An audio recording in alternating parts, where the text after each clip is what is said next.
Hey, Battle Bill here with another video. In today's video, your boy is coming at you with a different style of Pokemon Go PvP content. Yes, as you may see on screen, you might know exactly what I'm about to talk about right now, but in case you don't, there are other ways to compete in Pokemon Go outside of the Go Battle League. This is through the Play Pokemon circuit. You can do this at a variety of different levels. In your local area, you may go to cups and challenges, or if you want to travel throughout the country or to other countries, you may participate in regionals. All of these things allowing you to accumulate what's called championship points so that you can earn an invite to Worlds that is being hosted this year in Hawaii. The previous Worlds was in Japan and it was won by its Axon. The style of earning your invite to Worlds has changed, and I feel based on the current system is very doable if you want to set your mind to it and put in the effort. My goal for this season is to continue to improve as a content creator, as a PvPer. I want to have success in Show 6 Pick 3 like these regionals are hosted in, and I would also like to be better at Go Battle League and just give you a variety of different PvP content. At the end of the day, I'm running my own race, and my goal here is to just pick up my pace and continue to improve. And that is what I did this past weekend when I went to Charlotte, North Carolina to compete in a stacked regional of 130 plus competitors. Basically, your boy made day 2. Your boy made it to the top 12 in a very large competitive tournament, and because I did so well, I ended up with a variety of battles on stream that I'm going to review with you guys, give you my thoughts, my breakdowns, and what was happening in those battles and how I approached them in the way that I did. Maybe we'll listen to some of the commentating. I'm not 100% sure how I'm going to approach these videos in this content, so bear with me as this first go around is going to be quite scuffed. I'm also going to talk about my bracket. So there were 8 brackets because this tournament was over 128 participants, and basically in order to make day 2 through the winner's side, you had to win 4 rounds. This is a double elimination tournament, so if you lose once, you could still make it out of your specific group, but you'd have to make it through the loser side and earn even more than 4 wins. So without further ado, let's jump into my team of 6 that I ran and had so much success with at this regional. It's Clodsire, Chargebug, Azu, Mandibuzz, Cresselia, Whiscash. Now you might be wondering why I made certain picks. Let's get into some of the explanations. Whiscash, Chargebug are just way too good in this current meta right now. The Scald debuffs are actually ridiculous at a 50% rate. You might be sick of seeing it in Go Battle League. Well, you're going to be sick of seeing it in Play Pokemon also. Chargebug is what keeps Skarmory from being so meta relevant within Play Pokemon, along with doing a bunch of other things with its typing and the coverage that it has of the electric moves and the bug moves. Now, we've got Cresselia because Poliwraths are running rampant throughout the Play Pokemon circuit, along with Azumarill to do, certain things there for additional coverage on top of Poliwrath. And then you'll notice we're starting to get a bit of a Chargebug weakness ourselves, so that's where we end up with Clodsire. I could have went with Gligar here too, but I wanted more of a hard wall for all the opposing Chargebugs that I was going to see, especially considering those 3 Mons I already named are weak. And then the last pick rounding out my team is Mandibuzz, and that is also weak to opposing Chargebugs. So 3 out of my 6 Mons are weak, and then we have the mirror itself.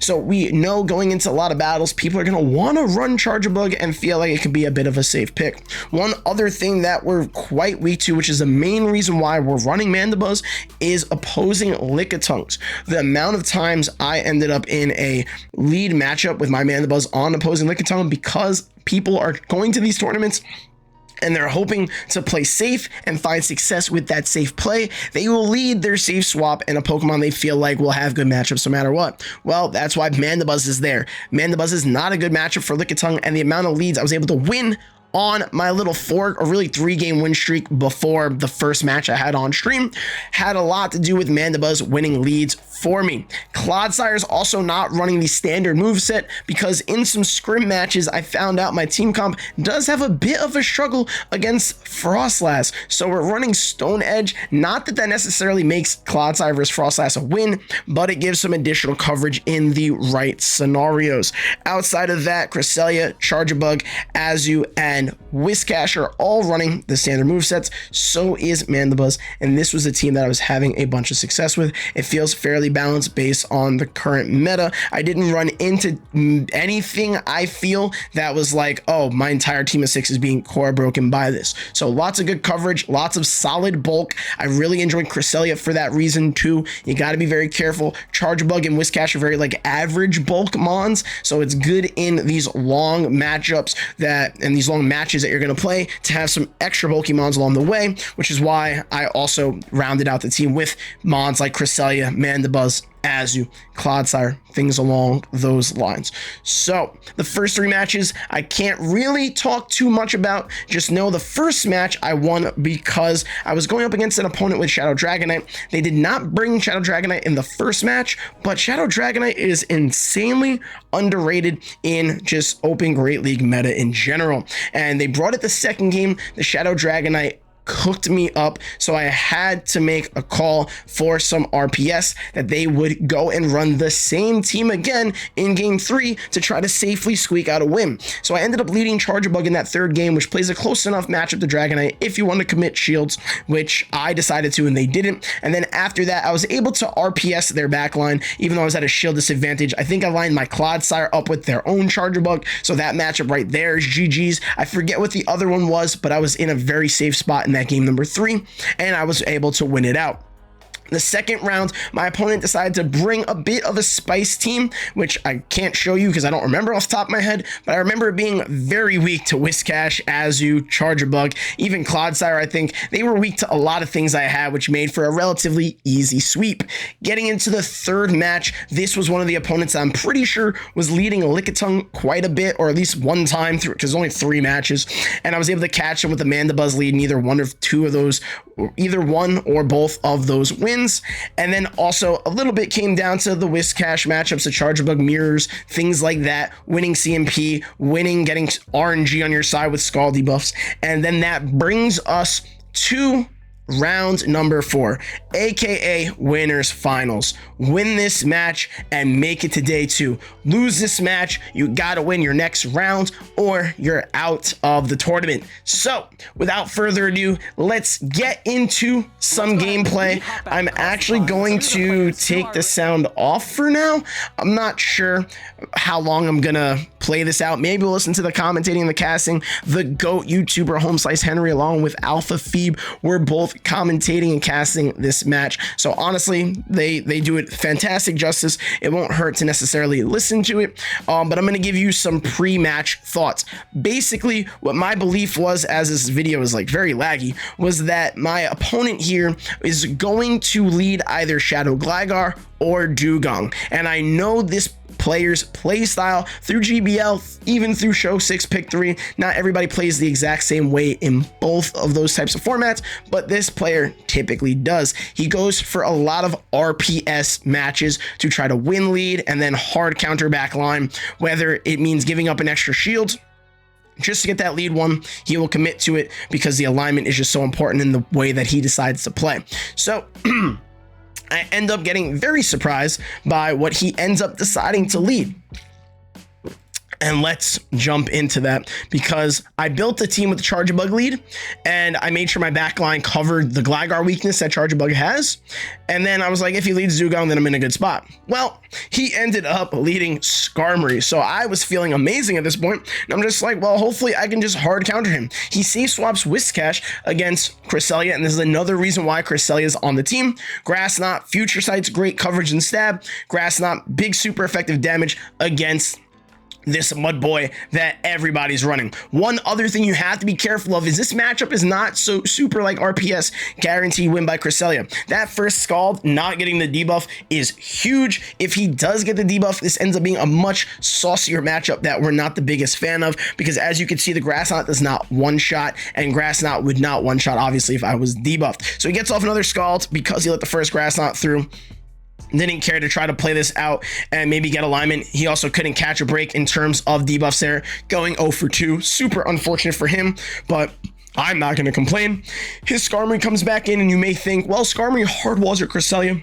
That is true, but we're getting off some stab resistant future sights, and it's going to take a little while for his Skarmory to Steel Wing farm us all the way down. So we're going to throw ourselves a future sight. This will continue to do some more chip damage, put him in the yellow. He is going to get a Steel Wing farm down, which is not super ideal because Charge Bug will take neutral damage from both Sky Attack and Brave Bird, and Brave Bird will hurt. So I have to be very weary. I don't know what his last Mon is at this point, so I don't know how important me keeping shields is along with trying to keep alignment. So I think I do end up deciding to shield this because I'm scared he ends up Sky Attacking me here, and this is where I'm like, damn, I'm gonna get RPS and I'm gonna lose this match. I wasn't feeling super great. I knew he was gonna get off another move. I tried to go for like a little like CMP there, but he threw in the middle of my move. I didn't realize how close he was because I kind of lost count. When you're sitting there up there and playing, it's really easy for somebody like me that like genuinely struggles with some ADHD to focus, even though you got white noise in there and there's literally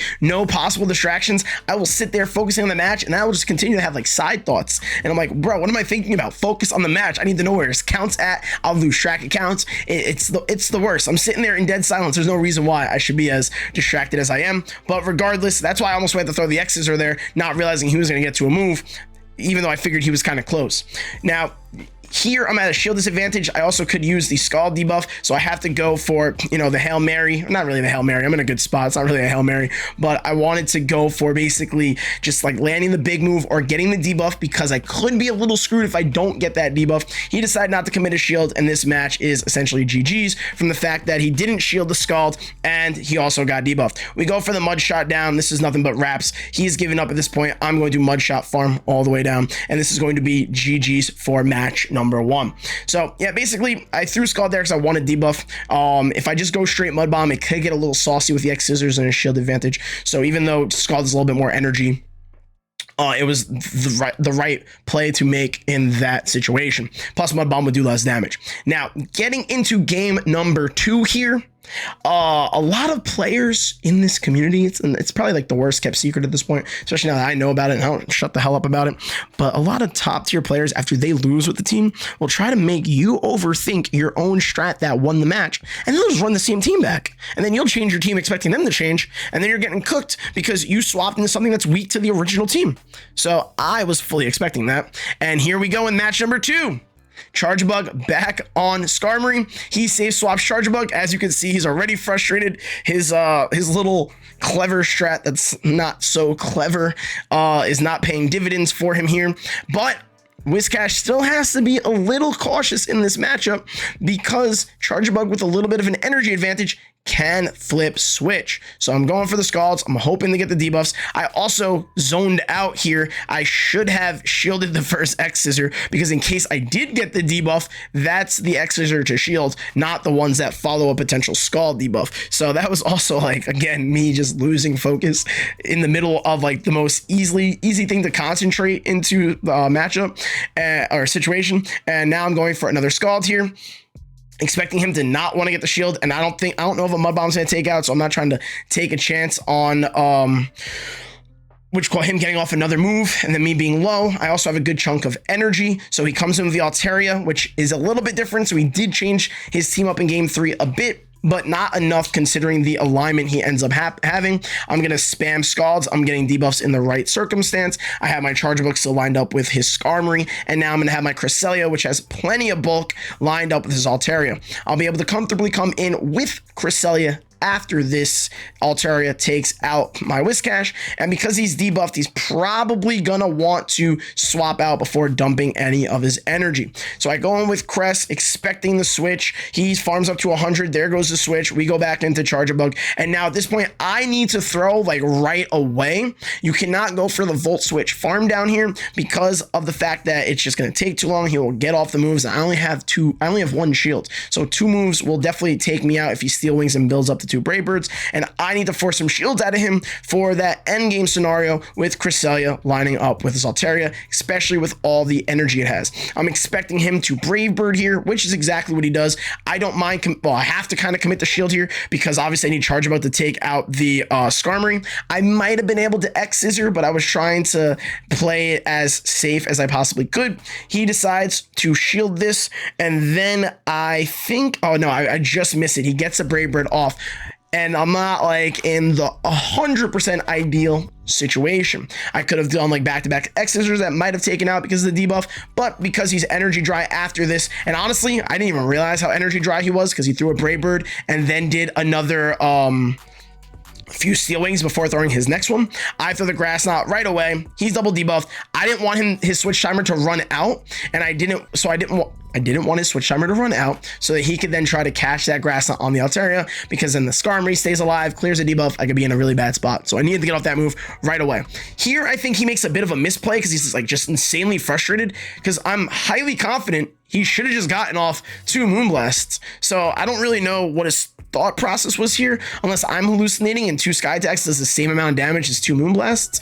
But with his energy, he definitely could have gotten off at least 1 bigger move in a Moonblast and a Sky Attack. Maybe that doesn't make up the difference in Cresselia's remaining health, but looking back on it again, he definitely should have tried to make that play. Either way, we're gonna sit and watch this because I clinched day 2. I'm hyped. I had that kind of perfect on camera. Shout out to being short so you can see me doing most of my little silly motions, and that ends up clinching me. And look, Henry and Phoebe, look at that. What nice appearances in the YouTube video. That ends up clinching me day 2, which is why I had to pop off. I feel like we need more of that in this community. A lot of people that are playing this game are soft, trying to be too humble, trying to be too nice, conserving feelings. Bro, feel your emotions. You're popping off. You worked so hard for this. You did well. You deserve to express your energy. Some people do like the little pop-offs. Like, bro, lean into it. Do what you want to do. Don't be holding back. You deserve it. You deserved it. You earned it. You worked for this moment. Embrace it. Period. That's a certified Battle Bill statement right there. And now that we've clinched day 2, my first day at this regional is done. And basically it'll be another 24 hours before I battle, a little bit less than that, before I battle again. So basically, shout out to this homie on stream, another battle boy, a little K-Shawn appearance. I expect a comment in this YouTube video, Mr. K-Shawn, but it's me versus Out of Pocket. Look at that side profile. There's a little bit more weight, boys. Boys looking good, trying to, cut that fat off a bit. I got another 10 pounds to work on, but we making progress in the right direction, and your boy's liking the way he's looking in this camera shot right now. So before I get flustered with myself, let's chat about what's happening here. So this is day 2. I've top cut at this point. This is the next day, and I know who my opponent's going to be like later the night of last night. And basically this trainer is running the exact same team that I just beat the previous day to clinch day 2. Out of Pocket, well-known, very strong battler, just like Onion Frank was. It was very surprising for people to see me, of all people, win clinch day 2 and upset Onion Frank to get as far as I did in this tournament.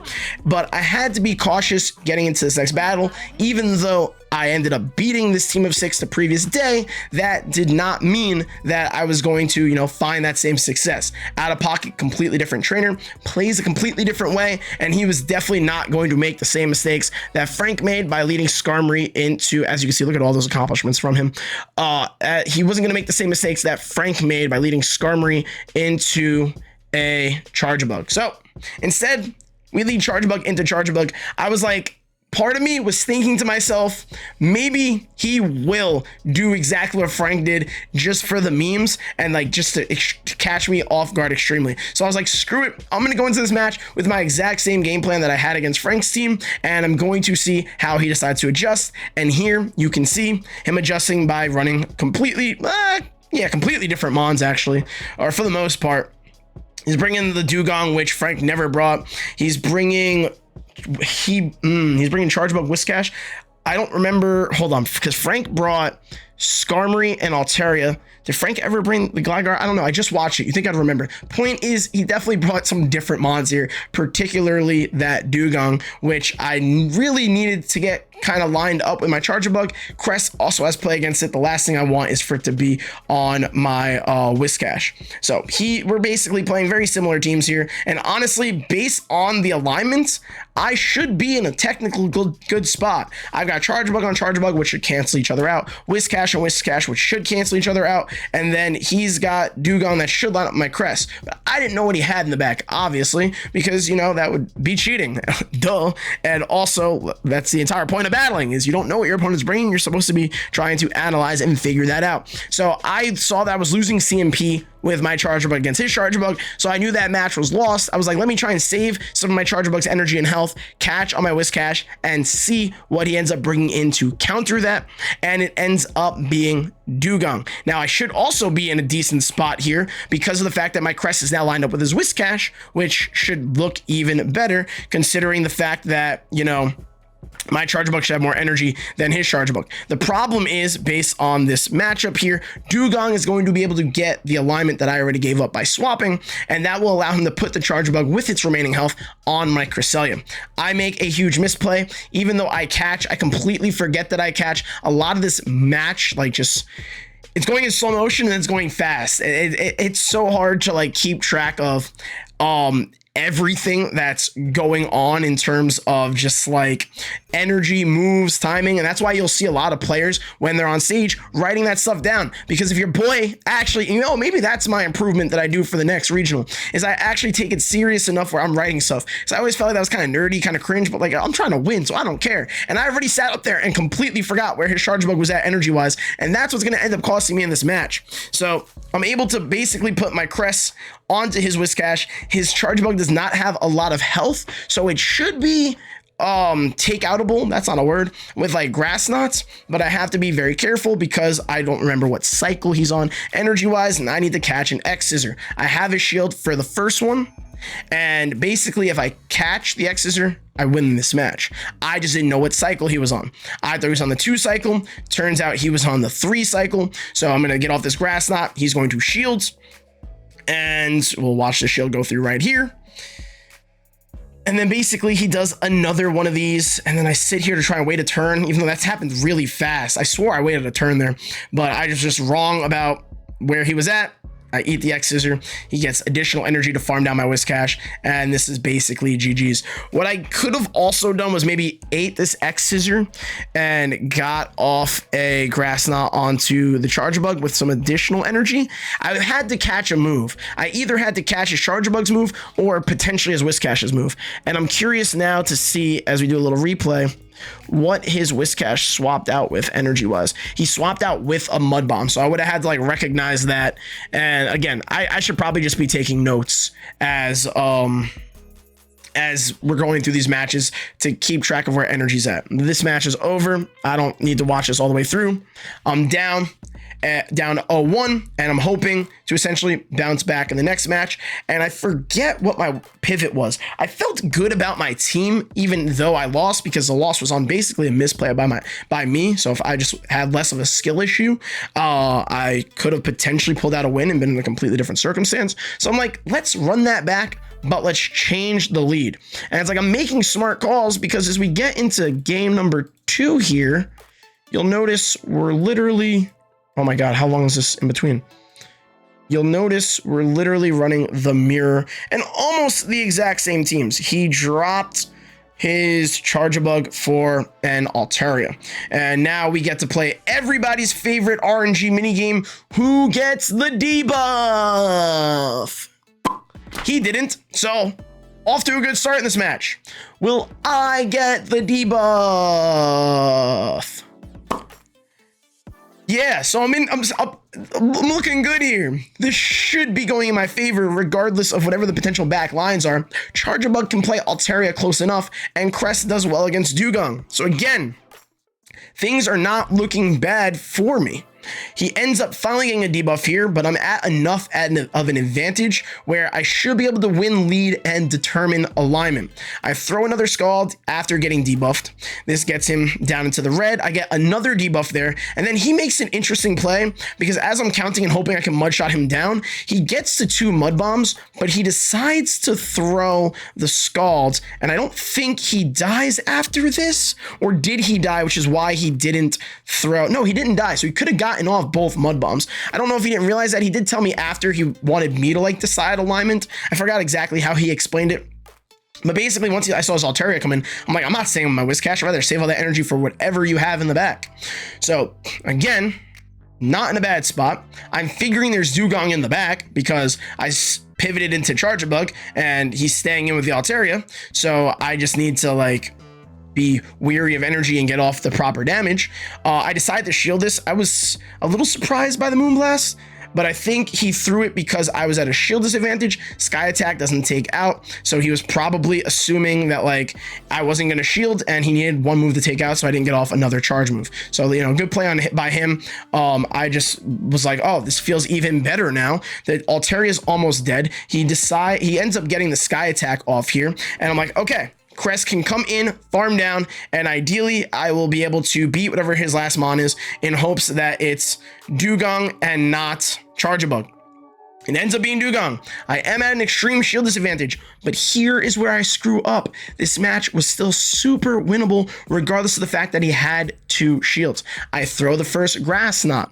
I farmed so much energy on my Whiscash, so much. This is probably my biggest regret of the entire like day 2, which is why I ended up going top 12 and not further in this tournament. Was basically like after this Icy Wind, I should have went into Whiscash. He has no energy here, and I just had like no concept of my switch timer. So I get off another move, and I'm like, I gotta stay in for another move from his Dugong, because I can't swap and then let him get off an Icy Wind and then let all my Whiscash's energy go to waste. So basically, by the time we've thrown 4 charge moves here, his switch timer's up. So I end up deciding to pivot too late. I should have pivoted after the first Icy Wind, thrown this abundance of energy. I had 2 mud bombs, at least 2.5. I was basically like 100 energy, and I think I recognized my mistake at this point. I'm like, damn it, I screwed up. This is why I'm shaking my head. The Altaria comes in, and I'm like, sheesh, that is not good. Even though this mud bomb will take out, Whiscash does not have enough health to survive another Ice Shard and get off the additional mud bomb that I needed. And if I just got off all the mud bombs on the Dugong, I would have won this match. He Ice Shards me down. I'm like, I'm not getting to 2 moves on Crest. Crest has no health to survive an Icy Wind or a Droll Run. And this is GG's. And this was very frustrating, but we learned from it. At the end of the day, as corny and as cringe as it can sound, there's no losing here. There's just lessons. Nobody was expecting me to get this far, and it was GG's. It was well-played matches. I should have done better. I could have done better, and I needed to recognize that. We have a little awkward moment there, but basically before we got into the battles, he was like coughing up a storm, and I was talking about how I didn't want to get germs and stuff like that, and I didn't want to get sick. So that's the reason why that interaction happened the way it did. He was reminding me that he wasn't feeling super well. But yeah, wasn't the happiest with losing that. And I'm still in the tournament. I'm still in day 2 because I made it through winners. I can afford 2 losses on day 2 in hopes that I can now pull my way through the losers bracket and come back after some really bad misplays, honestly. But again, like I said, we're learning from it. We recognize that. I got to be more aware in the future. And maybe the biggest takeaway is that I actually write down energy and stuff like that so I can keep track for later, because knowing that would have helped me in game 1, and then me just not being stupid in game 2 would have helped a lot also. So getting into the third and final battle that I have on stream, it is I against Pokemango, or that his name is actually Pokemon upside down and backwards. His name is not Uoxidid or Uoxod, but he's also a well-known top tier battler. So it's not like, you know, it's not like I lost to scrubs and plebs, man. The people that I lost to, highly skilled opponents, nothing to be ashamed of. But the frustrating part about this match, which I wasn't the only one to make a similar mistake matchup wise, throughout this tournament or even on day 2 was that I had a lot of strong things into his team of 6. Whiscash looks really good against this team. Azu looks really good against this team. Chargebug looks really good, and I got Tunnel Vision. I didn't bring it. And then also Clodsire was looking really good. So I was like, it's time for Clodsire to make an appearance. But that change of Sludge Bomb to Stone Edge that I wanted for the 1 in a million Frostlass I was going to run into at this tournament ends up kind of being a crucial mistake. Look at that. Look at that face. Look at that face, baby. Anyhow, look, I still enjoyed myself. I'm so happy I did what I did, and I made it to stream and try to show out as much as I possibly could. But anyhow, I'm getting sidetracked. All in all, it was an extremely positive experience and definitely something for me to build off of. But basically, I had a lot of good matchups going up against his team. But that's what good battlers do, like Pokemango over here. He recognized that. He knew what I essentially needed to bring, and he could bring a similar core consistently to find success against, you know, my team of 6. And that's basically what he does. So let's get into the first match. I went ABA Mudboy, basically. So I was also expecting more Registeel just because, like, I had a lot of weaknesses, and I felt like Azu was so good for me. And he ends up, you know, not bringing the Registeel, which is not super ideal. I lose lead with Clodsire against his Gligar. This was in my head. I'm thinking to myself, like, this team that he brought is exactly the team that I don't want him to bring with the team of 3 that I was bringing. And top tier battlers recognize that. So I needed to make, I guess, an additional pivot, knowing that this was like the good team for him to work against my good team against him, if that makes sense. That sounds terrible. So I need to kind of like pivot based on the pivot he needed to make. But basically, he wins lead, and then he's able to throw aerial aces and do some chip damage to make sure he wins the remaining matchups that he needs to win. And this match was kind of decided like right off the lead. Now, where I get upset with myself, and this is nobody's fault but my own going into game 2, is that actually, wait, hold on. Is this the match or is it the next match that I still had like a win con regardless of the situation? I think it was the next match. But I had heard some outside information about this battler because I had some friends that had matched up with him earlier in the tournament, and they were telling me that, like, you know, when he wins with a team, he'll bring that exact same team in that exact same order into game 2. And I let that weigh in my mind a little bit too much. So I make my next team pick a lot easier, hoping he'd make that mistake against me, when in all reality I shouldn't have been thinking like that, and I should have been utilizing Chargebug more, and I end up not utilizing Chargebug at all. Yeah, this is not the match where I want to have Sludge Bomb, because obviously I don't want to be throwing Sludge Bombs at a Gligar. But basically I do this, he throws an aerial ace, makes a very good play here. My Clodsire doesn't have enough health, energy, or damage to put out onto the Gligar, basically, and then we play one of the most boring mirrors in all of Pokemon Go PvP. It's not as bad as like the Lickitung mirror or some other bad mirrors. Name some other bad mirrors in chat while we sit here and watch this one. Da-dee-da-dee. I don't really want to play music over the current music. I would do the elevator music, but I don't know what kind of elevator music goes la-dee-da-dee. I don't know what the fuck I was saying. Just slowly losing my mind because I've been speaking for like 30 minutes straight, and I'm not trying to cut this. I'm trying to like let you guys see the battle and just kind of see where I screwed up, because, you know, it's important for us all to learn and for us all to know better. But Pokemango makes a fantastic read, great call. Really smart play. He even felt, because we talked about it a bit afterwards, he even felt that even if I led Azu, he still built his team well enough to like handle that type of circumstance. I was hopeful that getting off the Stone Edge here would like do me some favors, because I was able to finally like force a shield from him, and that ends up not being enough, obviously, because, you know, he just ends up getting some farm down. I think what I need to do was like CMP catch, but I'm pretty sure Claude loses CMP to like the entire meta, including Azu, as much as Azu's like a bulky Easter bunny egg thingy mabobber. Like, and then also where I screwed up in this matchup was I should have shielded the first play rough. I let my health get too low so that he can like save on bubbles and throw ice beams. That was also a huge mistake, because I'm over here doubling up on ice beams. So yeah, another bad play by me. I sat there, ate that play rough, and thought to myself, what the fuck am I doing? It was another like situation where my ADHD just zoned me the hell out.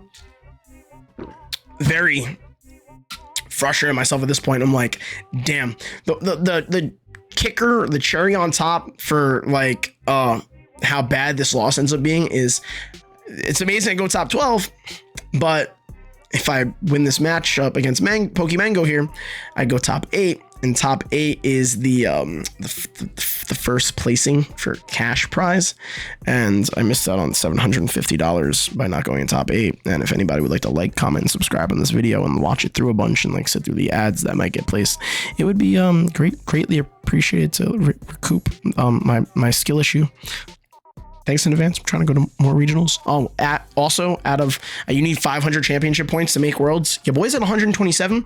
I got 80 from this regional, and I had 47 from prior local cups and challenges. So your boy's going to be utilizing that a bunch, and obviously in hopes to get the 500 needed and still make a world's appearance. Gains his next matchup, he changes lead, and that's just basically GG right there, which is so annoying because my Azu does super well against 2/3 of his team, the Gligar and the Zweilous, and it kept on getting lined up with his Azu. And it's nothing but hats off to him because he made the reads, he made the right calls, he made the right plays. I got tunnel vision. I let stupid information dictate how I was going to play when I was going off of my own gut and instincts and own reads, and it was nobody else's fault but my own. And we're just going to take that lesson, bring it to our next competition, our next regional, and we'll hope for the best from there. We're going to sit through this. We'll watch my miserable pain of getting my butt kicked. Maybe we should listen to some commentating. My voice could use a little bit of a break. And also, I don't really have anything else to say here because honestly, this match was decided once my Azu lined up with his own Azu. So I didn't have any more thoughts. I might chime in when we see the sludge bombs though. Hello? Somebody want to talk? No? There we go. If you're investing into this matchup, if you want to take switch advantage, that is the best time to use it. But is it worth switch advantage for a shield in such a neutral matchup? Also, I threw way too early here. I don't know why I thought he had energy after that. I should have like ice beamed and bubbled down. That was also another misplay by me. I like lost track of what his cycle was on because I gave up a shield. And then what sucks here is the Gligar should make it to the area laser. I don't get off the ice beam. That's another misplay. Are you willing to use 2? He's thinking about it, and he does. Yeah, and then I get farmed down, which extra sucks. I get a shield back, but it's just not enough. Also, let me know how you feel about me talking over the casting. Probably not ideal. And it's gonna be really but this is super far into the video, so shouldn't really affect anything. I think it's going to. I was really hoping to get this ice beam off. As the next ice beam is reached, and unfortunate. Just before that next ice beam is reached, the wing attack. It gets better the more I watch it. I think I've watched this through like 2 or 3 times at this point. It feels really good to watch me clinching day 2 though. This not so much, but again, you can't improve and you can't get better without accepting the fact that you've lost and you need to make adjustments to improve. This is where I wish I had Sludge Bomb. Because I EQ here, he doesn't shields, and I think I still have a chance if I had Sludge Bomb, because the issue, though, is that neither you'll of see. his fast attacks really put much pressure onto the. He gets all the Dark Pulse here. I survive it. He's not at another move yet. If I had Sludge Bomb, I'd be there. Taking double super effective damage from Fairy. Counter will add up really fast. So if I get that Sludge Bomb off there, I either take out the Zweilous or I get the shields. Klotzer is going to end up losing this 0 shield matchup because Zweilous is very, very bulky and not. And then I over farm here.